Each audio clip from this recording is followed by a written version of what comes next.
Hey, what's up? This one, a little different. It is I, Tom. Hi. A little different. Not my usual thing where I just kind of talk about one thing for... It's short. This one's short for me. It's just me, and I'm just kind of reacting to the Kevin Smith heart attack news and reflecting on what he means to me and my appreciation for him. And yeah, it's pretty much what this is. Just me saying thanks to a guy that I've never met, probably never hear this, and but just how much he means to me and how he's affected me in a really, really great way.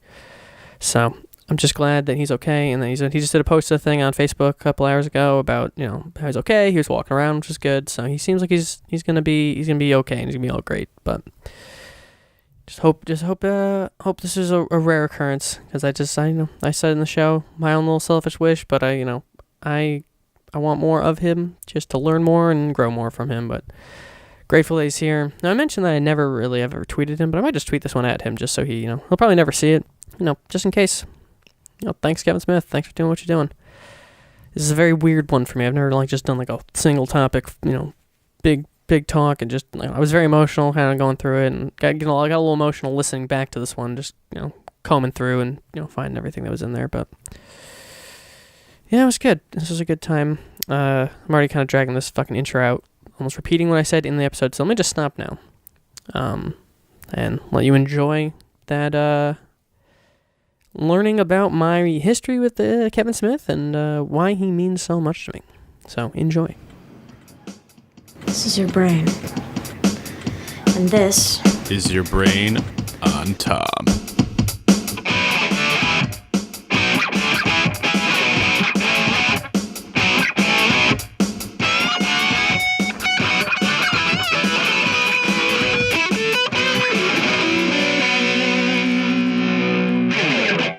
Hey, what's up? I don't often do this kind of thing where I just put one out so quickly soon after. I don't know if this is going to be a real episode, just a bonus episode, even though I kind of threw out the bonus idea a long time ago. But I woke up this morning with news that Kevin Smith almost died, and that was shocking to me. And I was emotionally upset to the point where I used to. This is a thing about me, I guess, is that I have a lot of dreams of my immediate family dying, and sometimes they're really elaborate, almost cinematic. And I always wake up and I'm really upset and oh god, why would this happen? But never real. They are never real, rather. But to wake up and have that same thing with Kevin Smith, the film director, I was heartbroken, but also relieved that he was okay. But I've been toying with this all day. Today's Monday. So it happened Sunday night into Monday. And yeah, just kind of realizing how incredibly important this guy is to me. And I wouldn't be here talking to you without him. So if you're hey, fuckface, stop talking to a microphone, no one gives a shit, well, you have to thank Kevin Smith for me being here, because I'm not going to leave, because I am here because, that's why I did it. He was the first person I had ever heard on a podcast, and the first person I ever heard that is constantly saying everyone should go do one, everyone should do it, everyone's got some kind of story to tell, everyone's got to be interesting in some way. And, he's such an important person in my life. I have a list of people on my phone that are the most influential people and influential media. And they're a variety of people. Comic Book Girl 19, fucking Bernie Burns, whatever. But Kevin Smith is at the exact top of that list. And then, first part of that important media is Clerks. These two things that, I didn't even really, when that movie came out, 94, I was alive. I was one-ish. I forget what month it came out in. But when that movie's being made, I was just a little fetus, a little baby fetus. So, I wasn't there when it happened, and I only really came into him my senior year of high school, where then I watched the whole View Askew verse and all the other movies. The only one I haven't seen is Cop Out, which he also talks negatively of. So I've done directly avoided it. If it was on TV, I would sit down and watch it, but I haven't done. That's how I did Jersey Girl. It was on TV, and I was oh, this is actually not that bad. This is actually a fine movie. Why does everyone talk so much shit about this movie? It's totally fine. Jesus. So yeah, it's just this beacon for the last 8-ish years. I have this guy in my life that I've just been following and really looking up to and want to kind of do what he does and be this thing. You know, this person who was just an ordinary dude was like, hey, maybe if I just try, I could do something cool. And then he did it. And, you know, I feel like just some dude lives in the middle of nowhere who kind of wants to try to do something cool, and maybe I could, you know, and that, him being like, hey, I'm just a guy, I just did it, you know, and anyone could try this. It's incredibly important, I guess, for me to hear that over and over again, which is why I like his show a lot. And if you're thinking, hey, fuck off, this is terrible, listen to Smodcast. Like, honestly, of all things I could recommend of, like, podcasts or just media in general that I greatly enjoy, it's Smodcast.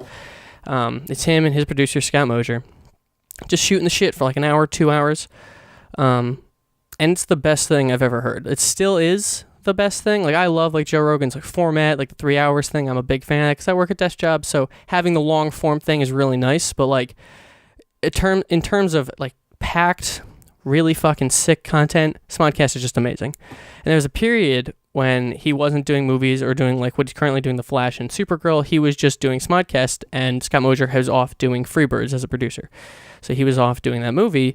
And Kevin Smith just got a bunch of guests in, and all these guests were so fascinating and so interesting. It's how I found who Joe Rogan was, you know, because he just got him in, and they had a conversation, and they did a second podcast on Rogan's show, so then it was like, oh, I got to listen to both. I listened to both shows, kind of see how the formats were similar but different, and it opened the gates to me just enjoying podcasts as a whole, as a medium.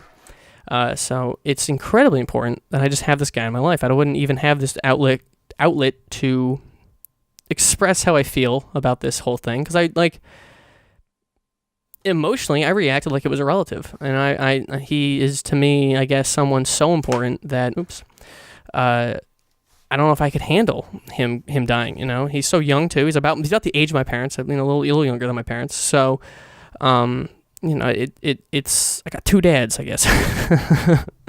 No, you know, I'm not trying to completely, you know, sit here and blow the dude, but I'll give him a fucking sloppy polish. You know, he's super fucking important to my life in terms of just me trying to create more things and do more things. It's why I did a bunch of film in college, even though I never really kept going with it. I want to keep going with it now. I'm like, now that I have a lot more time to sit around and think about what I want to do and what I want to try, you know, and have that faith to just do it, you know, not like, you know, just having this, like, because if you think of just Clerks as a concept, just a couple guys hanging out in a convenience store, like, who would make that movie? He would make that movie. And then I find it, Jesus fucking, at that point, was that 20 years later, more or less, you know, or whatever, and go, oh my God, this is the best thing. It was a little less than 20 years, because I'm about the same age as Clerks. So yeah, about 18 years later, 17 years later, whatever it was, whenever, I forget what exact time, my coach gave it to me. Shout out to Coach Broderick, fucking sending me down this path. He gave me all the DVDs, just be like, hey, try this out. And I was like, oh my God, I loved it. And he was like, well, try out this one, try out Mallrats, and try out, you know, this. And he gave me all of them in order, and I just got to see the whole View Askew universe unfold, and this thing in front of me. And, you know, it's just to show me that, like, and like, you can be like, oh my God, Tom, you sit here and you say all the time that you should, you know, you look towards film as this thing, and you know, good movies, and you know, doesn't Kevin Smith just make like goofy stoner dick joke movies? And I guess, yeah, if you want to boil it down to that, but like, they're exactly kind of what I enjoy. Like, they hit to the point, like, people fucking hate Yoga Hosers. I loved it. I went to the theater, had a great time. I was like, this is goofy fun. And then I just went home. Like, you know, it's not, you know, I don't expect it to win anything. I don't expect it to be this great big thing, but it's a thing that I enjoyed tremendously. And I enjoy the whole thing. You know, there's a lot of it that I have a lot of fun with. And that's his entire, you know, filmography. So I just enjoy the work he does. I highly considered watching The Flash and Supergirl up just to see the episodes he did, so that I had context. Because I'm crazy and have to watch or ingest everything of a medium type to see the stuff I want, you know, because I feel like I'm doing a disservice to the greater project, but that's not the point here. We're talking about Kevin Smith, the man. That means a lot to me. I always knew he did. You know, there's always these hypothetical questions. I'm part of a Facebook group that just, and, you know, they post random fun questions every once in a while. I'll be like, hey, what, you know, I don't know, I'm trying to think of one that was posted recently, but it doesn't matter. The one that someone had posted was around the time of all these celebrities dying. It was like, what's the celebrity death that's going to mean a lot to you? And, you know, I was like, Kevin Smith. And then there's a couple other people who said that. And, you know, he's just the first person that comes to my mind, because he's just this figure that I've always had. But to have it, like, almost happen. Thank God it didn't. Because now, you know, he's got Moose Jaws coming out, which is going to complete that, what does he call it? The Canuck trilogy or something? This Canadian trilogy movies of Tusk, Yoga Hosers, and Oh my god. Moose Jaws. Yeah, I just said it. What am I doing? Seeing Jay and Silent Bob reboot. All this stuff he's trying to still make, and I just want to see it. I want to do it. And maybe the miraculous day that Clerks 3 happens, or we get the Clerks 3 comic or whatever, something that whatever it is, he's got that script. I forget he posted it, but I want to see it in the final form that he would want to release. I don't want to see it ahead of time. Maybe I'll go back after, but I want to see it in its completed state. And I a lot of people I do follow. Not a lot, but there's a few people that I follow online that are always like, fucking, why does Kevin Smith keep making movies? And to be honest, it's for me. I don't know, I'm not directly for me. It's not like he goes, "You, Tom, this movie's for you," but I relate to them in a way that, I don't know, they're just goofy, fun stuff, and there's the way he does conversation and just the quickness of it and understanding humor, and he's just it just comes from a guy, he's just a dude who tried some stuff, and a couple times I have accidentally kind of fall down his path. The podcast is, more direct, what do you call it? A relation to him, where it was he kept saying for years, everyone should go do one. And then I find some other people that had smaller ones that I enjoyed. I go, oh, okay, you can have a small thing that other people can enjoy. Because his has been around forever. His is one of the very first ones, Smodcast is. And then there's Hollywood Babylon I listen to all the time. And I was a huge fan of Education. It was consistent. It might be consistent now, but I haven't paid attention that much. Because I think they do a live show version of it, but I always enjoy the smaller things that are private and stuff like that. But then leads to other things too, and it grows this whole thing. But I had thought about going to grad school for film and actually animation specifically, in the Vancouver Film School, because I got this random ad on my phone. I was like, I'm gonna look into this, whatever, and they're like, I forget how it came up, but they were like, oh, that's where Kevin Smith went. I think I said that. I was like, is this the one that Kevin Smith went to? And they go, yeah, it's totally where he went to, and using it as a selling point or whatever. But I'm fucking up to my eyeballs in debt. I didn't want to go pay for another thing just because it was also international schooling, which caused problems. And he was only there for a fucking semester. So whatever. I'm not going to go there forever. I'm not, it's not, I don't need that either. Seeing what he did of he got the baseline of, in school, met Scott Mosier, all that stuff. And then went off and made the movie that he wanted to make with just experience having seen a bunch of movies, writing things he thought were funny and saw his friends doing and stuff like that, and it's like, oh, I can do that. I can use YouTube as my one semester of Vancouver, and then fucking go and try to make something. I just gotta get my hands on the equipment right now, and that's where I'm at right now, is just finding the equipment of getting a camera and a green screen, whatever it is I'll need for whatever I want to do, and then thinking of a small enough story that you can also grow out of and do stuff with that. But it's just pretty nuts. It's pretty nuts just how important I'm noticing this guy is in my life. There's no coincidence at the top of that list on my phone of just important people. And to know that he is okay is really fucking awesome, because then we will, he's still going to be around. Just when it first happened, I was like, oh my God, thank God. And then, as I've been thinking about it all day, just kind of going through my head and running through just what things will happen now. Thank God, we will have a final, because Scott Mosier's been off in France and doing a movie. So soon-ish, in a couple months, they'll come back together and do a live, podcast in his, the Fat Cave, as he calls it, and be this great fucking thing, and just that back together. Because when those two are together, man, it's the funniest fucking thing on the planet. I swear to God, it's fucking wonderful. So no, that's gonna be that's still on the table. We're still gonna have Jay and Silent Bob reboot. I'm still gonna be able to enjoy the stuff that he makes nonstop. Not nonstop. Obviously, one day it will stop, but. It's going to continue, and it'll continue to be this beacon of inspiration for me to move forward and attempt things and want to just try and and honestly, it's so wonderful that he exists and keeps persisting, because Yoga Hosers, like I said earlier, people don't like the movie. I do, and then to see that people are saying they don't like it, and he makes jokes about how it failed, but he keeps going. He keeps going, and.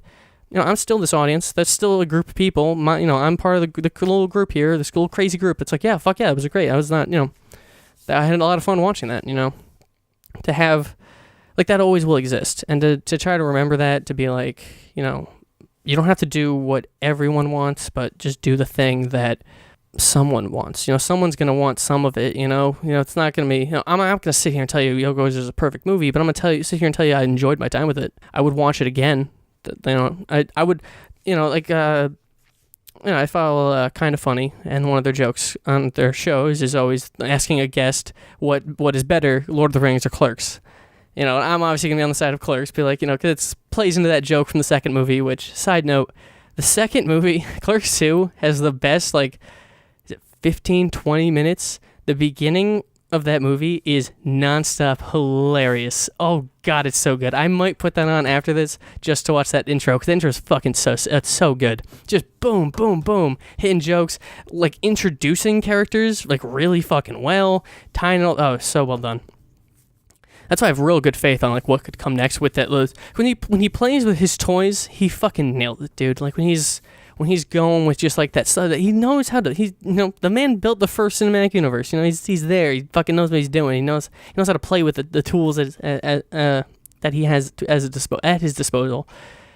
And so I'm looking forward to all that stuff. What was I saying before the side note? You know, the audience for you. You know, and preferring like the joke I was saying earlier, preferring Lord of the Rings over Clerks or whatever.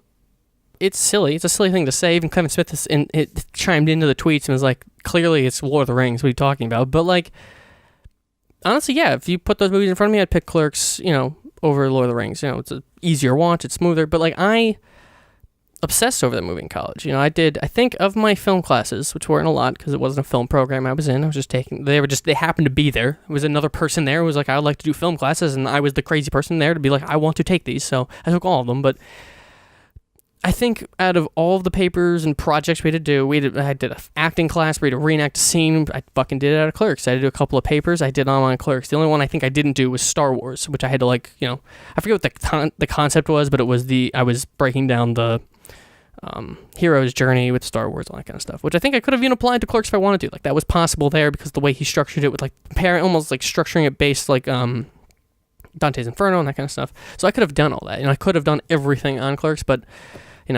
but I did as much as I could. I would breaking stuff down like that. Reenacting certain redoing a scene. It was it's when they learned that she's engaged. Like it was that conversation leading into that, and that's when we cut it. It was like when you go like, well, tell that to you, her, and her fiance, and have this conversation, or whatever that was. The three of you have to talk about it, however that line goes. Yeah, so like I'm a huge fucking fan. Love this, everything he's done with this. It's just been always this constant, like, real enjoyment. I love his work. I love what he's doing, and like I hope that there's someone that likes what I do. I want to try to make more and go out more and do more stuff. I just got to find the certain avenues I feel like I would not benefit the most out of, but like at least something I can really dig my teeth into. I think video footage. I prefer a visual medium, which is funny I say that, and the thing I produce 9 times out of 10 is a podcast, which has no visual component to it. But that's just kind of what I want and enjoy a visual medium, and to have someone who's pursuing that, and even when they fail, step up and do it again, and they keep trying, they keep doing it, they keep working. Like I'm constantly, I follow him on Facebook, and I'm seeing him doing these different gigs with, he's got one with History Channel right now. He always works with IMDb. He's got he's got like one of the Puck Nuts he wanted to release. I don't know if that's ever going to happen though, which is his hockey show, and then Mallrats might be a show, and you just see him constantly working. He's constantly letting us know like what's going on. It's a nice insight on the industry where you hear about these projects like a Puck Nuts or Mallrats, and Mallrats was going to be a movie and then failed and became a TV show, but like the Shiva show has been sold, and like you see the game they have to play. Even a guy of his caliber and his name, can't necessarily nail anything. So it's like, okay, this guy's really big and really important, and he can't always get what he needs. He's always got to work for it and keep pushing for it and keep trying and keep adjusting and keep changing, which is something I have to remember, because I remember being younger and thinking like, oh, there's always going to be someone better than you than what you're doing. I don't know why. I was like maybe 3 years old and I had this thought, and it like stuck with me for a very long time. And, having Kevin Smith there as like this person kind of started to break that down, where it's like, hey, you don't have to be the best, just attempt it, give it a shot, try something. Go out there and, you're not going to know. You're not even going to know. Like, I wouldn't even attempt stuff for, like, a decade of my life, 15 years of my life. Probably about 18, this really started to change, where I wouldn't even attempt stuff because, I'm not going to be the best. I'm going to be ridiculed. Why try it? Don't even go for it. But seeing where Kevin Smith was, I'm like, oh, this is something that speaks to me. And then, being able to listen to his show and listen to, him talk. He does all these crazy long talks with these stand-up specials, and he does many solo episodes, which are some of the best podcasts out there. It's just him talking like I'm doing to you now, just breaking down some thought he has, or going over different events in his life and then why certain things matter. So exactly to what I'm doing right here. As you can tell, he rubs off on me. And it just, understanding that, you're not going to know until you try it, and you're not going to, but you can't try it if you don't, you can't, you have to try it. You have to go out there and do it. I fucked up that analogy. So yeah, just having that as a role model early on too, which is nice. And I'm glad I found him at all. I'm glad I found him eventually. Just to have this person to give me that push. And it took forever. I'm saying I found him at 18. I didn't start this podcast till I was 24. So obviously there was a lot of time there. I had to really get that idea beaten into my head. I kind of understand now why like ads for on podcasts or something, or people, YouTubers, be like, hey, subscribe. The reason they keep saying that because someone's gonna be like me and just not do that until they fucking go fucking fine, I'll just do it. Or you know what, actually now I'm feeling it and I'm gonna do it. And then you do it and you go forward. So I'm glad he's always been that fucking fucking standard bearer of being fucking just do the thing, go out there and do the thing. I just fucking did it. This is easy. Everyone can do this. And it's weird because he's right. It's just oh my God, yeah. I might not have the greatest podcast in the world. I might not have this thing that everyone really even gives a shit about, but I feel better. I wouldn't have had this place to have this conversation. And just, I don't know, do you call this conversation by yourself? Monologue, I guess? To flesh out the thoughts and realize just into words how important this figure in my life is. That, I would have just been sitting in my car on my way home today after, several hours of kind of going over it, and I'd listen to the new Hollywood Babylon and just be like, God, I fucking love this guy. I'm so glad he's still alive. Just to know that this show is not over. There will be another Smodcast. There will be more or there will be that Jay and Silent Bob reboot. These things will happen. This is going, whatever, give or take with, Hollywood, but he's going to do something for the Oscars. I could go and watch that stream just to hang out with that guy, just see what's going on. I just enjoy him, enjoy what he's putting out, enjoy, his outlook, his such a positive outlook and everything, which is really important for me because I can be very angry sometimes. I can, I'm not always super, joyous as it's maybe seen on this. I can get kind of grumpy and angry and, whatever. And it's just to be like, nope, gotta be him. That guy's doing it right. He's healthy with that. Just focus on that, Similar to the, I guess the idea I was talking about was it the last one? Yeah, it was the last one. Because I don't normally want to do a couple solo ones in a row like this.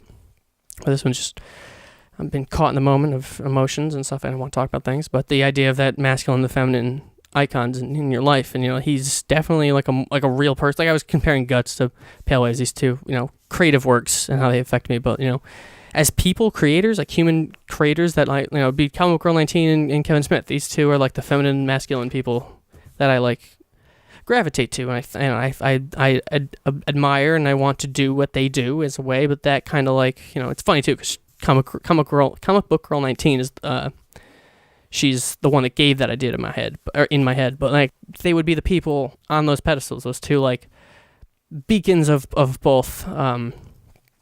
I don't know, what do you even call that? Not gender, because it's kind of a more of a state of being, I guess. I don't know. The gender terms, but the concept is more like a state of being, where it's the masculine side of being and the feminine side of being, how they coerce with each other and commingle. But yeah, those would be the two people in my life, just oh, boom, boom, here are these people that here's Kevin Smith doing his thing with film and podcasting. Oh my God, there's a thing. And here's Comic Girl 19 doing a similar idea but with YouTube. I'm oh my God, that's also really cool. And I want how do you mix both? And YouTube with the film making, do this kind of stuff and make weird skits and do whatever. And she has all these fun little characters Robot and Space Brain and stuff like that. It's oh cool, you can actually incorporate all that, and that's really funny and really entertaining. And Kevin Smith has his goofy cast of characters with Jay and Silent Bob and how the universe ties together, Jay and Silent Bob Strike Back. You get to see how everyone plays together and all these characters are intertwining, and some of them are played by the same people and they have little in-jokes with each other and stuff. It's just great, and you just can, oh cool, you can develop this stuff, and it's just, oh man. I'm so glad he's alive. I really am, because I don't feel done with him, It's almost like a parent having their child go away to college. Except in this case, college is death, and my son is a successful 50-year-old man. I don't want him to go yet because I want to learn from him more. I want to get more out of him. And like when all these celebrity deaths were happening, you know, Prince and Tom Petty and fucking whatever, you know, I was like, oh, that sucks, you know, those really suck. You know, Carrie Fisher was the only one that really like resonated. I'm like, oh my God, like that's crazy. Like like I was saying on the Jason episode, you know, I grew up with the original trilogy, which is a little weird for my age group. You know, I'm a little before the prequels, but grew up initially being shown the original trilogy. And, you know, Carrie Fisher's like, oh my God, she's on my wall right now 3 times. You know, I got all 3 original movie posters. You know, she's a big figure. I really care for her and everything like that. But, you know, Kevin Smith had a solo episode on his show when she died, talking about his experience with her and, you know, being able to meet her and learn, you know, get to know her. And, you know, how emotional he was, the fact that she had passed. And that's kind of, I think, he's my Carrie Fisher to him, you know, how she was to him. This figure of like, oh my God, he's right there. Like, you know, he's there. He's so relatable. He's such a normal guy, such a nice guy. And, you know, we're lucky to have him as a species, you know, just this, you know, and sure, not, like I said, he's not everyone's bag, but for me, he's just such an important figure, this person that I just am so glad that's around. I wish, honestly, he made more podcasts or did more on YouTube, so I got a more consistent, you know, drip of him, because, you know, all I really got is Hollywood Babylon, because he's always off doing different, you know, TV shows and being successful and awesome, and it's nice to be like, oh, okay, cool, you know, I want him around more, because that's like my selfish thing of like, oh, I want him on this podcast all the time. I want him and Scott Mosier to just be hilarious all the time, because they never cannot be hilarious. They're so good. There are so many times on that show where I literally can't move. I'm laughing so hard. And like, I'm at work or whatever, and people are like, what the fuck are you doing? What is wrong with you? And it's like, I can't even put into words, because they're fucking talking about fucking blue sky horizons or whatever, and just like, I'm dying. It's just, it's so good. Listen to this podcast, I swear to God. It's so good. Oh, God. So it's nice to know that he's still going to be here. And he's still going to be here. And still going to be making stuff, which is great. And, like, I'm just so grateful that that's a thing. And I feel like I'm in a mix of emotions because, like, because I'm literally in the middle of waking up. You know, I see my phone. I get a fucking Twitter swipe notification because I started doing that thing where they're like, if a lot of the people you follow, like or retweet something, we'll just, like, immediately send it to the front of your phone. So, you know, I wake up, I'm like, what the fuck is this? And usually it's some stupid gaming thing, like, oh, this game got announced, or this fucking person got banned, or whatever, and it's like, oh my God, what the fuck? But to have it happen overnight is kind of odd sometimes. Usually it's like some kind of European team for some, you know, some esports team got, you know, or some trade happened because they're in, you know, Asia or Europe, so, like, their time's, you know, a little different, so, like, that's usually what those things are. So I'm always like, whatever, you know. So I always check it, you know, and so I check it, and it's him and fucking his whole fucking get up, you know, covered in the hospital or whatever. I'm like, oh my God, and this whole thing about, you know, this 100% clog in one of his major arteries. I'm just like, oh my God, that guy's here. But like it happened in like my like half sleep days, so it almost felt like one of those dreams I used to have about my immediate family dying, and it was just super emotional. Like, oh my God, was that real? And I had to, like, check it again, and I was like, this is fucking happening. This is so crazy. Like, he's so, like, the man saw death's door and was like, nah, thanks. But even that's not totally true, because he posted a longer thing on Facebook. I won't, you know, read the whole thing to you. I won't even read it. I'm just going to repeat what I remember. The points that spoke to me, where he was saying that, you know, he was cool with it. He's always makes jokes throughout the years. I've been following him that, you know, his biggest fear is death. That's because his father went out in agony, and, you know, he never thought of that being a thing that could happen. He always thought death was kind of a thing that was instant or peaceful. You know, it was never like his, you know, he wasn't there when his father died, but his brother was, and his brother told him that, you know, Dad died screaming, and that's like resonated with him. And then this thing with him is like, now he's terrified of death. And he's like, you know, this is horrible. You know, death's just a horrible, painful, miserable thing. And so now, having been near death, avoided it only because he just, you know, made a couple of quick decisions. You know, had a massive heart attack and just happened to get taken care of, and, you know, they took care of him, whatever, and made it happen, that he's alive now. And it's just, to know that he was so close is so kind of terrifying, but, like, he's like, I was okay with it. I was at peace. I was like, you know, I had a pretty cool life. Fucking, you know, great kid, great wife, cool friends, had a crazy, awesome career. You know, how am I so, you know, who am I to be selfish to be like, no, I stay around and got to do more shit and I don't want to die, so therefore I shouldn't. He was reaching that point of, he's like, the only thing I was really bummed about is not getting Jay and Silent Bob reboot made. But more or less, he was at peace with it, which is kind of like, what's the term I want? Just kind of enlightening to, this guy who was terrified of it, experienced the edge, and was okay. Just like, oh, okay, because it's like in a weird way this. Rework that to your own fears. Like, here's the thing you're afraid of. Are you afraid to post something online and start making things online? And then just you're afraid of ridicule or whatever. Which is for me a long time, a big problem. It's super weird that I still do this, and like I don't really even think about it. It's just kind of a thing I do now. It's not really just like a fear to do it. It's just a thing I do, and to have, but it's not painful. It doesn't do anything. Rarely anyone even mentions it. They have to bring it up to me. I don't really even want to, I don't really bring it up. I don't want to bother anyone. Just want to, this is a thing I do. And if you enjoy it, great. I hope you do. And I hope hope you tell other people you enjoy it and make it a thing, but I just, as long as it reaches the people it needs to reach, that kind of thing. So it was interesting to have him have that perspective. Like, oh, it's not that bad, just, it's okay. And like that, I related to that in a weird way, in my own kind of selfish way. It was oddly, it was enlightening. I'm not gonna say it wasn't, whatever. And to not be, your greatest fear is not necessarily it can't necessarily kill you. So to have, his greatest fear was death, and it didn't, he still got around it. So I think it's just an interesting additional lesson, because he talks about his mythology, and like if you follow him, he tells the same stories a lot. But for some reason, I still enjoy hearing them over and over again. I can recite to you probably some of the stories if you kind of. I feel like he started telling one, or is like, oh, this time this happened. I could probably tell you how it happened, because he just talked about it. He talks about it a lot over and over again, because they build this mythology of him. He mentions that in the post. This was part of his mythology. But always taking those lessons, this mythology. Literally, mythology is a perfect term for it. It's this idea of like him being this kind of weirdly larger than life figure that I kind of idolize in a weird, not idolize, I guess, because idols are a different thing. But I look up to a lot, and I learn from each one of these stories. Each one of these myths are part of his mythology. To use the term. Allows me to build in some way, him attempting something here, doing this here, whatever, just making this movie by, just charging a bunch of credit cards and, going off and just making it. And, the moments of like going to Sundance and no one's in the theater and like, oh my God, I fucking failed. But then having that moment with himself where he goes, you know what? You just got to work for the rest of your life. You'll pay it off, but you did it. You made sure this happened. It cost you a lot of money.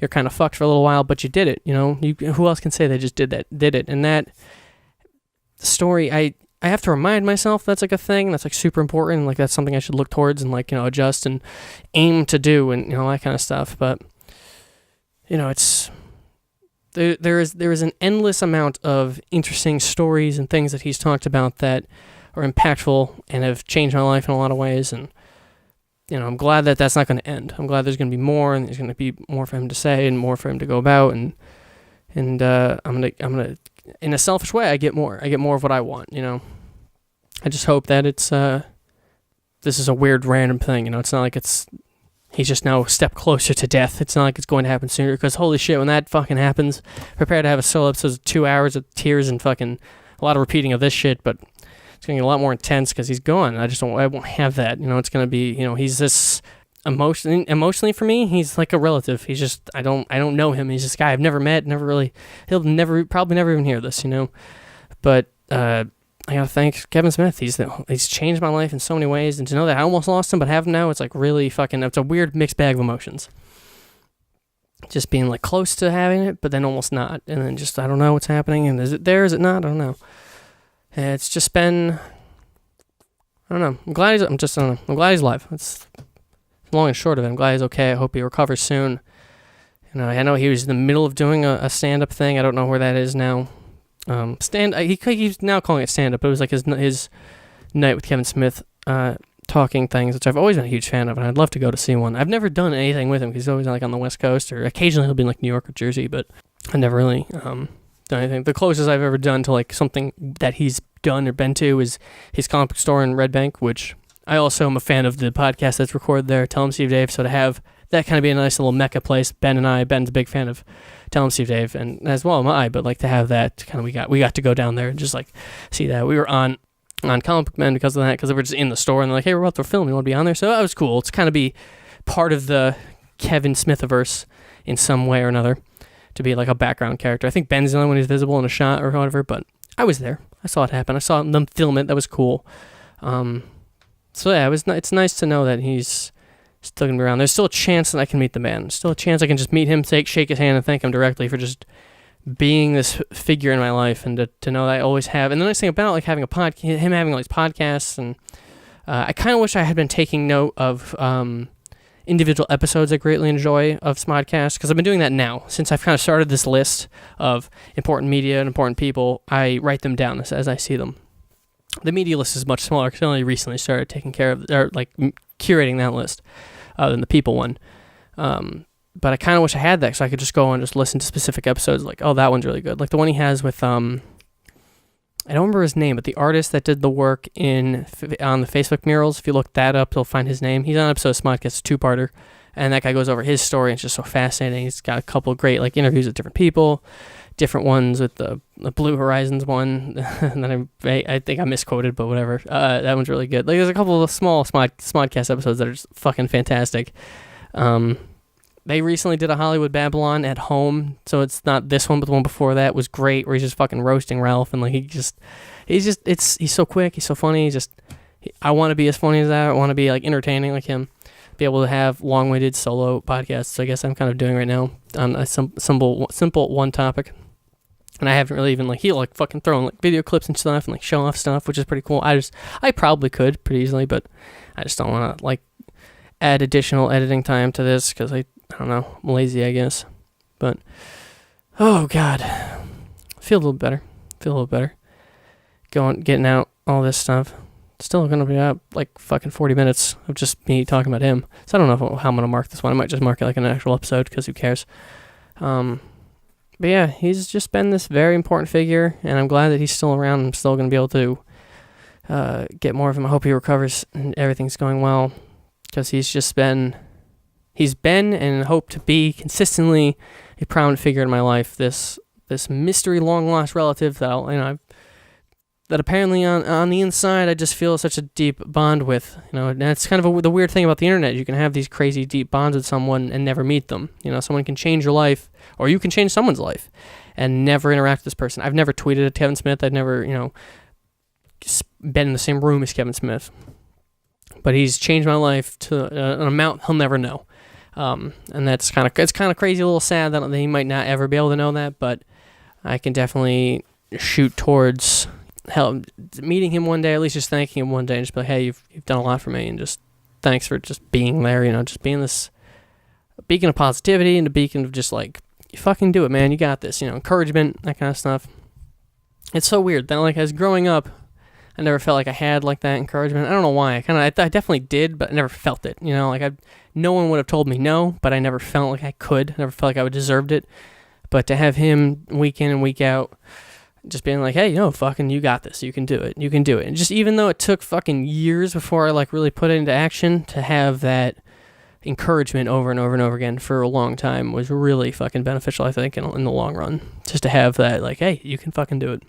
And I'm trying to convey that message here as well. Like, hey, you can do it. Nothing's going to stop you from doing anything you want to do. Just fucking go out there and do it. You might start on a lower rung than some people due to whatever reason, whatever circumstance, be it you just don't have the equipment, you want to be, a crazy big streamer, but you don't have the internet or the webcam or the fucking computer that can do that stuff. Hey, you got to start somewhere, build towards that end goal, and then you can make it happen, whatever it is that your thing is. Because I could relate to something that I'm doing, but it's already about me and too much. So, I could be like, oh well, try to make want to make a short film on YouTube or whatever. But I'll deal with that. I understand what I got to put together, what I got to find, what I got to build, and then just make a list mentally or physically or whatever, and just attempt to do that. And so I want to try to convey that too, because the fact that I do this a lot of times, I've talked about it, recently too, but it still kind of shocks me that people are like, oh my God, you do that? I'm like, you do a thing? Like, that's so interesting. That's so weird. But like, it's not that crazy. It's not that unique. I just kind of, for some reason, something in me was just like, no, this is just what you do now. So like, it was just like a weird thing that I really can't explain, but like, it's not, I'm not skilled in anything. Anytime I didn't know something, instead of going, I don't know, and then stopping, it was, I don't know, and then looking it up, and that's kind of where I feel the level of mastery kind of comes in, where it's like, hey, if you don't know and you don't want to look it up, that's cool. You can put that aside and go work on another thing, and, find that thing that you always want to keep investigating and keep learning about, and then just focus on that. So, doing that with editing, I'm doing it with this, and all that kind of stuff, and I want to do that with film, and all these little things, and figure out how to do all these different things, and then put them all together in a big thing, and that kind of, so, that's kind of my journey with all that.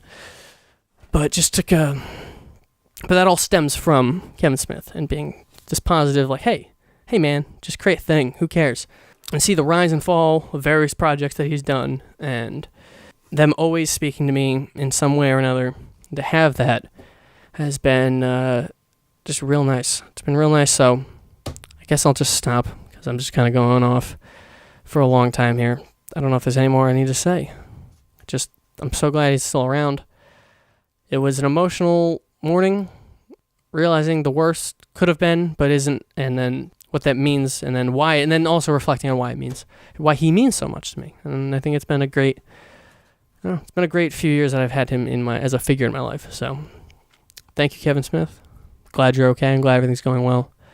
I hope you have a speedy recovery. You can get back on just doing cool things that I enjoy, and I can take from and learn from and grow as a person alongside you.